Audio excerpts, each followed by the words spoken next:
Olá, estamos hoje abrindo a 4ª Conferência Municipal de Saúde no município de Bofete. Eu sou o prefeito Claudécio e agradeço a Deus por esse momento. Estamos aqui na presença da nossa vice-diretora Marina, da vice-prefeita Ana Lúcia e da Érica, do setor de farmácia do município de Bofete. Nesse momento, gostaria, em nome delas, de agradecer todos os nossos funcionários que estão participando da nossa população, comentando sobre os eixos. De 20, foram selecionados 5 eixos. Não que esses são os mais importantes, porque todos são importantes, mas o município vai se preparar para trabalhar em 5 eixos. Eu gostaria, nesse momento, de dizer que tudo que foi feito nesses praticamente quase 9 meses de trabalho, a gente agradece na pessoa da nossa diretora Joyce, que está se despedindo no dia de hoje, a nossa gratidão. A gente sabe o quanto avançou, a gente sabe o quanto é importante que a nossa saúde funcione de uma maneira justa para todo mundo. E na conferência, com certeza, vai ser falado de direitos e deveres. A nossa saúde, através do SUS, ela deve tratar todo mundo igual, tudo que tem, se colocar à disposição da nossa população e, nesse momento, preparar para 4 anos tudo aquilo que for possível. Eu sei que é difícil, não é fácil. O município de Bofete é um município grande, com muita gente precisando, tendo necessidades, mas nós vamos fazer aquilo que é possível para fazer o bem através da saúde e ter a compreensão e o comprometimento de todos os nossos funcionários, de toda a nossa população, para que a saúde de Bofete funcione de uma maneira justa e correta. Então, está aberta nesse momento a conferência, a 4ª conferência, e que Deus abençoe toda a nossa população, que Deus abençoe todos os nossos funcionários, enfim, que a gente possa fazer o bem através da saúde, atender aqueles que mais precisam e que Bofete sempre possa fazer o melhor. Meu muito obrigado e Deus que ajude. Olá a todos, meu nome é Marina, sou vice-diretora da saúde. Agradeço a participação de todas as pessoas que entraram no site e votaram a respeito dos eixos. Todos eles são muito importantes, mas os mais votados foram os eixos 1, 2 e 3. O eixo 1 vai falar sobre o Previne Brasil, que é sobre o novo financiamento do SUS. O eixo 2, sobre recursos humanos, educação continuada e a organização dos setores de saúde. E o eixo 3 é sobre uma criação de uma comissão interna sobre as demandas extra-SUS, o que aparece muito aqui para a gente, a implantação de uma caixa de sugestão para usuários, gestão e manutenção periódica e a logística de documentos e materiais hospitalares. Então, eu agradeço a participação de todos, vai ser de suma importância para que nos próximos anos a gente se organize e faça com que todos esses eixos votados aconteçam aqui no município mesmo. Agradeço também a presença do prefeito, da vice-prefeita Ana Lúcia, da farmacêutica Érica. Agradeço também a todos da comissão que trabalharam arduamente nessas últimas semanas para poder organizar e que a gente tivesse uma conferência que abrangesse vários assuntos super importantes. Olá a todos, primeiramente quero agradecer a Deus e agradecer todos aqueles que participaram da votação do dia 13 ao dia 17 da 4ª Conferência. É muito importante a participação da população, dos vereadores, porque tudo isso vai incluir na vida de vocês. Obrigado a todos. Olá, meu nome é Érica, sou farmacêutica da UBS. Eu vim aqui para falar sobre o eixo 3, que é a criação de comissão interna para deliberar sobre demandas extra-SUS, implantação de caixa de sugestões para usuários, frota, gestão e manutenção periódica, logística de documentos e materiais hospitalares. Lembrando que após a conferência será disponibilizado no site da Prefeitura o resultado dos eixos mais votados e que aqui será explicado os 3 escolhidos para fazer parte do nosso plano de gestão nos próximos anos. O eixo 1, que fala sobre o Previne Brasil, vai ser explicado pela Olinda, que é a articuladora da atenção básica aqui do município. O eixo 2 vai ser falado por mim e o eixo 3 vai ser falado pela Érica, farmacêutica, responsável técnica aqui do município de Bofete. E assim daremos início à 4ª Conferência Municipal de Saúde. Meu nome é Olinda, eu sou articuladora da atenção básica pela Secretaria de Estado da Saúde e apoio o município de Bofete, dentre os outros que eu também apoio, tá? E fui convidada para estar participando da 4ª Conferência Municipal de Saúde e estar falando sobre o programa Previne Brasil. O Previne Brasil é um novo modelo de financiamento da atenção básica, tá? O que define esse programa é a Portaria 2979, de novembro de 2019. Então, ele institui o novo modelo de financiamento da atenção primária à saúde, que seria, assim, resumindo, o programa mesmo Previne Brasil. Dentro desse programa também tem a Portaria 3.222, de 10 de dezembro de 2019, que ele dispõe sobre os indicadores de pagamento, os indicadores de desempenho, tá? Uma outra portaria, só falando um pouquinho das portarias que definem esse programa, é a Portaria 169, de janeiro de 2020. Essa portaria fala sobre a ponderação captada mesmo dos cadastros e fala dos valores, tá? Então, seria muito interessante estar lendo. Também tem a nota técnica número 5 de 2020, que ela detalha sobre todos os indicadores. Então, ela fala como melhorar certinho cada indicador que o Ministério pede sobre os indicadores de desempenho. Eu não vou ficar detalhando sobre as portarias e sobre a nota técnica, que é mais para a questão do pessoal da assistência mesmo, tá? Quando a gente for falar sobre cada um desses indicadores na assistência, como está fazendo melhor os indicadores para estar atingindo as metas, a gente faz uma capacitação com a equipe de assistência da atenção primária de saúde. Mas eu deixei aqui as portarias e a nota técnica, porque eu acho muito interessante quem puder ler, porque ela é muito clara, tá? Como realmente teria que ser. Então, falando agora sobre o programa, tá? Ele é definido em 3 eixos, que primeiro seria o cadastro das pessoas, que é a captação ponderada, que a gente fala. Um outro eixo dele são os indicadores de qualidade, que são os indicadores de desempenho, que são as atividades que a equipe de assistência tem que estar desempenhando com os usuários do serviço para poder atingir os indicadores. E o terceiro eixo seria a adesão do município aos programas estratégicos. E nós vamos falar de cada um desses eixos agora, tá? Começando pela captação ponderada, que é um dos primeiros eixos, né, do Previne Brasil. O que seria a captação ponderada? Seria o cadastro de todos os usuários de serviço de saúde, tá? Todos os que usam a unidade de serviço de saúde de Bofete, todas as pessoas do município, elas devem ser cadastradas nas unidades de saúde que elas fazem parte, tá?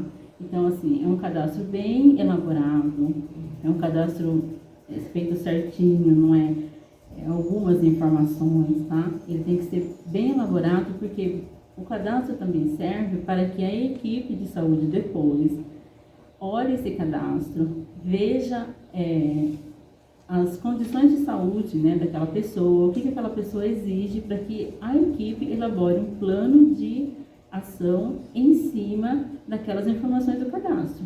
Então, e cada cadastro feito certinho, preenchido de uma forma correta, naquela portaria 169 de janeiro de 2020, o Ministério ele paga R$ 50,50 por pessoa por ano, se ela estiver cadastrada corretamente, né? Então, a gente fala para a equipe, para os gestores, que o cadastro ele não é feito somente para receber o dinheiro, né? O objetivo mesmo, por que o Ministério paga esse valor, é para que a equipe de saúde tenha condições de, com aquelas informações do cadastro, ele planejar as ações de saúde para aquela população. Porque cada população é de uma forma, né? Não são todos iguais. Então, mesmo em Bofete, por exemplo, quando tiver mais unidades de saúde, às vezes o que acontece aqui não é o que acontece no outro bairro, porque cada território é muito particular. Então, a gente frisa isso, que o cadastro, ele não é somente para ganhar o dinheiro. A equipe de saúde depois, com calma, deve analisar todas as informações para elaborar um plano de trabalho em cima daquele cadastro da população. Então, a gente até orienta que quando vocês forem abordados para fazer o cadastro, que vocês tenham paciência, que realmente vai ser perguntado bastante coisa, mas é porque é necessário que o cadastro ele seja minucioso, tá? Que ele tenha um objetivo. Na captação ponderada também, algumas coisas fazem diferença de um município para o outro. Por exemplo, o parâmetro por equipe, tá? E os valores diferentes por cadastro. Então, se ele é urbano, ou se ele é um município rural, se ele é um município remoto, se ele é rural adjacente, isso quem define é o IBGE, tá? O cadastro é de pessoas de 5 anos, né, menor de 5 anos, e maior que 60 anos, ele também tem um valor diferenciado. É uma outra coisa que o Ministério avalia. Então, se ele é menor de 5 anos ou maior de 60, entende que ele exige um pouco mais de cuidado de saúde. Então, por essa pessoa, é um valor diferenciado também, tá? Como que a gente sabe os valores diferenciados? É tudo naquela nota técnica de 5 de 2020, tá? Ele fala os valores de cada cadastro certinho, como que é pago. Então, quando é encaminhado, a gente faz um cadastro, encaminha esse cadastro para o Ministério de Saúde, ele vai avaliar tudo isso. Aqui, a tipologia do município, tá? Se é um município que esse indivíduo ele é em condição vulnerável ou não, tá? Às vezes ele recebe Bolsa Família, né? Algum outro tipo de benefício, ele também entra na situação de vulnerabilidade e também tem um valor desse cadastro, tá? E se é uma criança sendo menor de 5 anos ou um idoso maior de 60, também tem uma diferenciação de cadastro, tá bom? Então, não são todas as pessoas que têm o mesmo valor de cadastro, mas quando o Ministério lê lá, né, que a gente faz o cadastro, envia certinho pelo SUS, o Ministério valida, aí ele vem e insere o pagamento de cada pessoa no município de acordo com os critérios colocados. Bofete é um rural adjacente, tá bom? Só para vocês saberem a tipologia do município. Nós podemos ter na atenção primária à saúde, antes a gente falava tudo assim, né? Posto de saúde. Ou então PSF. Hoje a gente fala atenção primária à saúde, tá? E as unidades, elas são estratégia de saúde da família ou equipe de atenção primária. Uma estratégia de saúde da família, ela tem que ser 40 horas, tá bom? Os funcionários que estão exercendo a função ali trabalham 40 horas.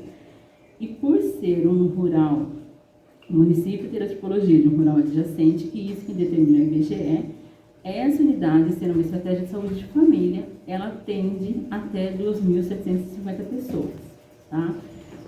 Se for montada uma equipe de atenção primária, tá? De 30 horas, que pode ser de 20 ou de 30. Se ela for de 30, para o município com essa tipologia, atende 2.063 pessoas. E se for uma EP de 20 horas também, que é uma opção, tá? Ela pode atender 1.375 pessoas. Então, monta uma estratégia de saúde da família, por exemplo, não é 4.000 igual nos outros municípios, é só quando é urbano, por exemplo, que é o 4.000. Aqui, se abrir uma estratégia de saúde da família, naquela unidade serão atendidas até 2.750 pessoas, e se for uma estratégia, como a gente já colocou. Só para vocês terem noção, tá, de como que é a organização do serviço. Então, um dos eixos é a captação ponderada, que são os cadastros de todos os usuários de saúde, conforme a gente colocou. Agora nós vamos falar do segundo eixo, que são os indicadores de desempenho, tá? O próprio nome fala que é o desempenho que vai, né, como seria o desenvolvimento daquela ação. Às vezes a gente fala assim, o Ministério deixou de pagar. Não é que o Ministério deixou de pagar, o Ministério diz que vai ser pago o que for feito, tá? E como que a gente vê, né? Então, cada ação que fizer, quem está fazendo a ação, ele tem que entrar no sistema, colocar certinho o que está atendendo, né? A ficha ela tem que ser preenchida corretamente. Essa ficha ela é transportada tá? Para o Ministério da Saúde, ela é exportada, na verdade, e lá, se tiver corretamente preenchido, né, e aí que a gente fala da nota técnica número 5, que seria a capacitação da equipe, a orientação dos funcionários, ele reverte o dinheiro para o município. Se não tiver tudo preenchido certinho, ele não paga aquele atendimento. E os indicadores, ele está indicando se está bom, se está médio, se está ruim. Também na nota técnica número 5, ele dá a meta, tá, dos indicadores, quanto teria que ser, né? Por exemplo, a gente vai falar dos 7. Lá a meta fala que se é 80%, se é 95%, se é 60%, tá? Então, tem como saber o que está atingindo. A gente tem um programa chamado Gestor, que o gestor do município tem condição de entrar e avaliar os indicadores, tá bom? Os indicadores, eles são fechados a cada 4 meses, né? Então, tem 3 quadrimestres anuais no município, e a cada 4 meses ele fecha. Aí, vamos supor, de janeiro a abril, ele fecha. Aí volta de novo, de maio a setembro, aí ele fecha. Nesse fechamento, é o dinheiro que ele repassa para o município, tá? Só voltando lá, em novembro de 2019, quando foi instituída a portaria 2979, ele colocou os primeiros 7 indicadores. Porém, em março, né, praticamente começou a pandemia no Brasil. Então, o que acontece? Antigamente, a gente falava o pago fixo, era X valor pelo número de munícipes que existia naquela região. Então, o município, todos, não só o Bofete, está recebendo o maior valor que ele teve em 2019, tá? O Ministério sempre está falando que ele vai cortar, que ele vai pagar, não cortar, vai pagar de acordo com os indicadores de desempenho. Porém, ele entende a dificuldade de todos para se adequarem, né, a essa adaptação, mudou todo o processo de trabalho. Então, por enquanto, ele não cortou o recurso do município. Porém, ele vem dizendo que ele vai cortar aquele recurso, que é o maior valor de 2019, e vai passar a pagar o que ele visualizar lá que o município fez, tá? Qual é o primeiro indicador que o Previne Brasil preconiza? Os 3 primeiros são relacionados à gestante, tá? Então, ele colocou 7 indicadores de início, tá? Ele colocou a gestante, colocou a saúde da mulher, a saúde da criança, a saúde do idoso. O primeiro que ele coloca é a gestante. E o que ele preconiza nesse primeiro indicador? Que a primeira consulta da gestante tem que ser até a 20ª semana de gestação. Para que isso? Para que ela possa ter um melhor atendimento. Assim, muitas doenças podem ser evitadas, dá para se fazer algumas coisas ainda nesse início de gestação. Então, se uma gestante chega na unidade com 21ª semana, ela tem todo o direito de ser atendida igual qualquer outra pessoa. Porém, o município não ganha esse indicador dessa pessoa. Ele vai exercer a produção, o atendimento, mas não vai ser pago por isso, tá? Que a prioridade desse indicador é que ela chegue na unidade até a 20ª semana. Por isso que ele preconiza a estratégia de saúde da família, onde tem os agentes comunitários, que os agentes comunitários possam estar fazendo as visitas e ir buscar essa gestante.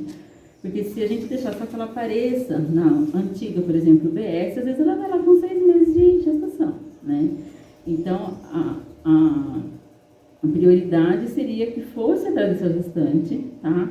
Que o município tivesse conhecimento, né, de todo o território dele, quem está gestante, quem não está, e que essa gestante chegasse até a unidade até a 20ª semana, tá bom? Esse é o indicador número 1. E durante o pré-natal, ela tem que ter no mínimo 6 consultas. Então, resumindo o primeiro indicador, que ela chegue à primeira consulta até a 20ª semana de gestação e no final da gestação que ela tenha completado pelo menos 6 consultas. Como que a gente sabe disso, né? Quando que vai receber essa gestante? Quando ela tiver o bebezinho. Quando fechar o pré-natal dela lá no portério, tá? Depois que ela ganhou o bebê, é marcada uma consulta de retorno na unidade. O Ministério vê que essa criança nasceu, ele vai avaliar quando que ela chegou, mas ele fala vai avaliar, mas é tudo muito rápido para ele. Quando que ela chegou, se teve as 6 consultas, tá? E também se foi cumprido os outros 2 indicadores que da saúde da gestante, tanto o segundo quanto o terceiro, tá? O segundo indicador também ainda fala da gestante e ele coloca assim, que seja feito o teste rápido de sífilis e HIV durante o pré-natal. Por quê?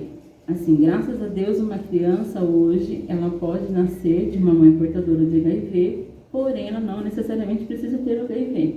Mas para isso precisa ser detectado na gestação, porque se ela tiver um parto normal e tiver o contato da mãe, tá, com o sangue ali, infelizmente ela contrai o vírus e também na amamentação. Então essa criança tem que ser cuidada de uma forma especial. Tem o pré-natal normal, acontece, né, da mãe ser portadora, engravidar. Então a criança fica protegida, por isso o Ministério preconiza tanto que seja feito esse teste de gravidez, teste rápido, tá? De gravidez não, perdão, de sífilis e HIV na gestante, tá bom? Também esse é um segundo indicador. O terceiro indicador, ainda falando da gestante, que ela faça a consulta, tá, de saúde bucal. Essa consulta tem que ser feita hoje pela equipe de saúde bucal. Então que a gestante faça um atendimento odontológico. O que a gente orienta, né? Que quando a gestante vá pela primeira vez na unidade, de preferência antes da 20ª semana, tá? Então, a gente já colhe o teste, quem está atendendo, o médico ou enfermeiro na primeira consulta, já colhe o teste de HIV e de sífilis, o teste rápido, e já orienta, conduz, né, para que ela vá no consultório do dentista para estar marcando a primeira consulta com o dentista. E também confirmar depois, gente, se essa gestante realmente foi o dentista, porque às vezes marca, não foi. E a gente tem, às vezes, a cultura, né, que a gente só vai ao dentista quando tá doendo, se não tem dor não precisa ir. Mas às vezes a gente pode ter qualquer problema de gengiva, de dente, e já teve, assim, casos de infecções que prejudicaram o bebê, porque pode cair uma infecção na corrente sanguínea e como a mãe está grávida, né, toda a circulação ali, acontece de estar prejudicando o bebê. Então, por isso, a necessidade realmente do atendimento odontológico. No final, o Ministério preconiza que fossem 3 consultas, tá, de saúde bucal, durante o pré-natal todo, tá bom? Então, como eu tinha falado, os 3 primeiros indicadores falam da gestante. O primeiro, da 20ª até a 20ª semana, concluindo 6 consultas. O segundo, teste rápido de sífilis e HIV. O terceiro, a consulta com o dentista, tá? Aqui fechamos os indicadores da gestante. Quarto indicador do Previne Brasil, ele vem tratar sobre a saúde da mulher, que seria a coleta do exame de Papa Nicolau nas mulheres de 25 a 64 anos, tá? O quinto indicador, ele traz a saúde da criança, que ele coloca o que pra gente? Que a vacina polinativada e a penta, tá, sejam feitas as 3 doses até 1 ano de vida dessa criança, tá? Então, quando que o Ministério também fecha para dar o dinheiro para o município? Na 3ª dose dessa criança. Então, a criança faz a primeira, faz a segunda, só quando ele fizer a terceira, se for até 1 ano de vida, o município ganha por essa pessoa, tá? O 6º indicador, tá, ele traz, então, a saúde do adulto, que são as doenças crônicas, tá? Aqui os hipertensos, e ele fala o quê? Que deve ser aferida a pressão dessa pessoa hipertensa uma vez pelo menos a cada 6 meses. Então, no total de 2 anos, essa mesma pessoa, tá, tem que ter visto a pressão 2 vezes, mas é no intervalo de 6 meses, é isso que ele coloca, tá bom? A gente sabe que vocês vão à unidade, que faz isso, mas a questão está se adequando de preencher corretamente a ficha, de estar preenchendo todos os campos certinho, com todos os códigos, todos os procedimentos para que possa ser validado. E o 7º indicador, ele também fala das doenças crônicas, só que são dos diabéticos, tá? Que ele fala que é a solicitação, né, do exame de hemoglobina glicada pelo menos 1 vez por ano. Porque às vezes a gente vai tomando remédio da diabetes, mede, tá mais ou menos, tá boa, eu deixo de tomar um dia ou outro, mas o que realmente fala pra mim, como que tá a minha situação de glicemia, é a hemoglobina glicada, não é esse testezinho que a gente faz lá da HGT, que a gente chega no posto, faz a pessoa furar o dedo ou o aparelhinho que a gente tem em casa. O que realmente fala como tá a glicose no seu sangue, a questão dos rins e tudo mais, é o exame de hemoglobina glicada. Por isso que ele tem que ser feito 1 vez por ano, tá? Como é uma doença silenciosa, que não dói, né, tem que tomar muito cuidado, porque ela traz outras complicações graves de saúde. E por enquanto, o Ministério colocou apenas esses 7 indicadores. o plano dele é que em 2020 fosse esse 7, em 2021 ele colocaria mais 7. Por enquanto, tá? Estamos apenas nesse 7, então. O que a gente precisa deixar bem claro? É que essa forma do Previne Brasil, desses indicadores, da captação ponderada, que são os cadastros de todos os usuários e mais as ações estratégicas, é a única forma de pagamento, de financiamento da atenção básica. Pelo Ministério da Saúde, não tem outra forma do município receber dinheiro. Tá? Então, se ele não cumprir esses indicadores, infelizmente, chega uma época que o município não recebe dinheiro mais do Ministério. E daí não tem como manter a atenção básica. Não existe uma outra forma do Ministério pagar sem estar inserido no Previne Brasil. Tá? Então, nós falamos sobre os 7 indicadores e o outro seria as ações estratégicas, que são alguns dos programas que o gestor de saúde pode estar aderindo. Por exemplo, academia de saúde, programa Saúde na Escola. Então, são alguns programas federais que vêm para os gestores, tá bom? Se ele tem interesse ou não, de acordo com o projeto, né, que ele tem no município, de estar fazendo adesão ou não. É uma outra forma também que de vir o dinheiro, né? Porque o Previne Brasil é só o financiamento, então é uma forma do município receber dinheiro, tá? Quando o Ministério fecha lá, cada 4 meses, ele avalia os indicadores, ele vê o que está correto, ele paga, o que ele não, qualquer coisa que esteja inválido, inconsistente, ele não paga. E como que é feito o repasse? É direto do Ministério para o fundo municipal, tá? Então não passa por um estado, nenhuma federação de estado. O próprio Ministério deposita aqui no fundo do município, tá bom? De acordo com o que ele entendeu lá que foi válido. O Ministério realmente vem falando, tá? Desde abril já, que ele não é que ele vai cortar, ele vai olhar o que foi feito e vai pagar em cima do que foi feito, tá? Então, a gente pede muito para todos os gestores, né? Tem os códigos certinhos das equipes, tem a questão dos QNES, a composição das equipes de estratégia de saúde da família. Aqui a gente sabe que ainda vai ser montado certinho, tá bom? Tá para ser montado as equipes aí, né? Então, os registros das equipes dentro daquelas unidades. Então, tem bastante coisa que a gente está tentando conversar, né, com a equipe de saúde para dar assistência para que eles sejam capacitados e orientados da melhor forma, tá? Então, só para deixar claro, o Previne Brasil, que é um novo modo como o Ministério vai pagar o município. E é o único. Se não for por esse método do Previne Brasil, o município não tem como receber dinheiro do Ministério em relação à atenção primária à saúde. Né? A gente não está falando das emendas, que é uma outra questão. A gente está falando na questão da UBS, na questão da atenção primária mesmo, tá bom? Que a gente falava antes atenção básica, hoje a gente fala atenção primária à saúde. Então, a gente tem que se adequar, toda a equipe tem que se adequar. A gente pede paciência para a população em relação a esses cadastros e tudo mais, porque é novo praticamente para todo mundo. Embora seja uma portaria de 2019, foi muito difícil o processo de trabalho no ano de 2020. Então, a gente pede também que a população tenha paciência na hora de uma consulta, na hora de um cadastro, porque é meio novo para todo mundo. E a equipe tem que se adequar, porque é o único método pelo qual o município vai receber o dinheiro, tá bom? É isso que eu queria falar para vocês. Eu agradeço pela oportunidade. Bom, o segundo eixo mais votado fala sobre investimento em recursos humanos, educação continuada e organização dos setores de saúde. Agora, com o credenciamento das 3 estratégias de saúde da família e das duas APS, né, que é atenção primária, equipe de atenção primária, né, nós vamos ter que aumentar o quadro de funcionários da prefeitura, porque demanda mais horas trabalhadas. O enfermeiro do ESF, o médico, eles têm que atender por 40 horas semanais. Então, cada ESF a gente vai ter um médico 40 horas, enfermeiro 40 horas, técnico de enfermagem também 40 horas e 7 agentes comunitários de saúde em cada ESF.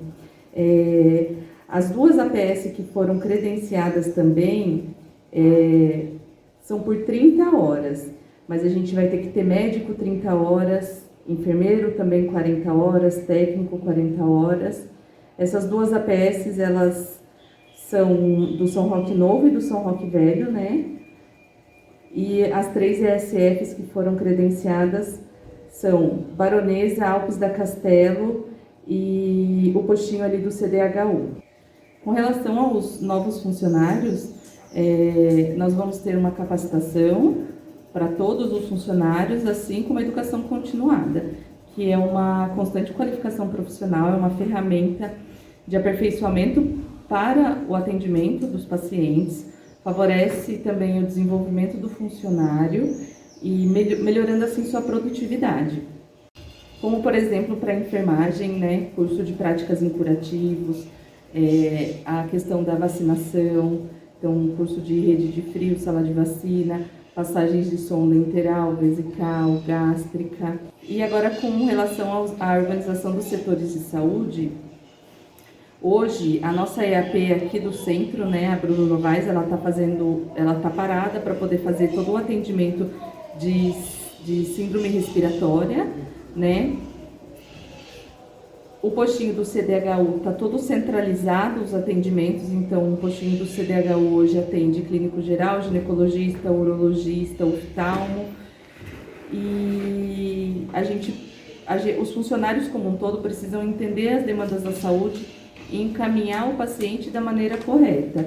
A ideia hoje é descentralizar, então com o credenciamento dos ESF e das 2 EAP, a intenção é descentralizar. Cada paciente ele precisa ser atendido no bairro onde ele reside, né? Como a maioria que sabe, Bofete é um município que tem uma extensão territorial muito grande, então existem pacientes que moram a, 40 quilômetros aqui do centro, então a intenção é descentralizar. A mãezinha precisa levar o seu filho no pediatra, vai levar no bairro onde ela reside. E vai ser um trabalho árduo, mas a gente está trabalhando firme nisso para poder, né, dar o atendimento para todos. E eu vou falar sobre o eixo 3, ou o terceiro eixo, que é a criação de comissão interna para deliberar sobre demandas extra-SUS. A comissão ela deve ser formada por uma equipe multiprofissional, preferencialmente profissionais da área da saúde, como farmacêutico, assistente social, enfermeiro, médico, e outros profissionais também podem formar essa comissão, dependendo do item a ser pedido pelos usuários, né? Avaliação de demandas de medicamentos que não são preconizados, que não tem nenhum componente da assistência farmacêutica do SUS e que também não faz parte da nossa relação municipal de medicamentos básicos. A gente já passou por várias dificuldades em relação a essas solicitações. A gente teve dificuldade, pois a gente não sabia o que poderíamos comprar, o que não poderíamos comprar, tá? Com medo disso ser apontado pelo Tribunal de Contas. Assim, com essa comissão, a gente vai poder atender a necessidade dos usuários e o que será documentado e oficializado e servirá de justificativa se a gente sofrer uma possível fiscalização do tribunal. Outro item que explana esse eixo 3 é a implantação de caixas para sugestão de usuário. Serão dispostas caixas para usuários poderem dar suas opiniões, suas sugestões para ter melhorias no serviço de saúde. E outro item é a logística de documentos e materiais hospitalares. Logísticas de documentos e materiais hospitalares. A gente precisa melhorar a logística de transporte dos materiais hospitalares e também insumos e medicamentos, tá? O ideal seria que a gente tivesse um carro e motorista disponível para fazer esse tipo de serviço. Pois, por exemplo, a gente precisa buscar insulina na DRS e a gente precisa que o motorista vá e já retorne com a insulina. A gente não pode deixar que ele faça outros tipos de serviço lá, pois a insulina é um medicamento termolábil e a gente precisa já condicionar na geladeira, né? E também precisamos de um cronograma para melhor organização desse transporte. Ainda falando de logística, esse eixo ele aborda o transporte de pacientes do SUS, uma flexibilização do atendimento para agendamento de consultas, principalmente no horário de almoço, tá? Que às vezes o paciente vai lá para poder marcar o transporte para ir numa consulta e o setor está fechado, né? Ele não consegue marcar. Então, uma flexibilização nesse horário, esse eixo aborda isso também. E a flexibilização de horário de retorno dos pacientes que moram em zonas rurais, tá? Porque às vezes o paciente vem numa consulta bem cedinho e só vai retornar para casa lá para o final do dia. Também esse eixo vai abordar essa logística. Será que teria a possibilidade do paciente ir embora um pouco mais cedo? Então, é isso que esse eixo vai abordar. Bom, concluindo então, vai ser gerado um relatório final a respeito da 4ª Conferência de Saúde e vai ser encaminhado do Conselho de Saúde para a diretoria para ser incluído no Plano Municipal de Saúde e executado conforme priorizado na votação. Deixo aqui meu agradecimento à Olinda, né, que é a articuladora da atenção básica, que também apoia o nosso município aqui e está nos ajudando com o que pode em todo esse momento de transição, né.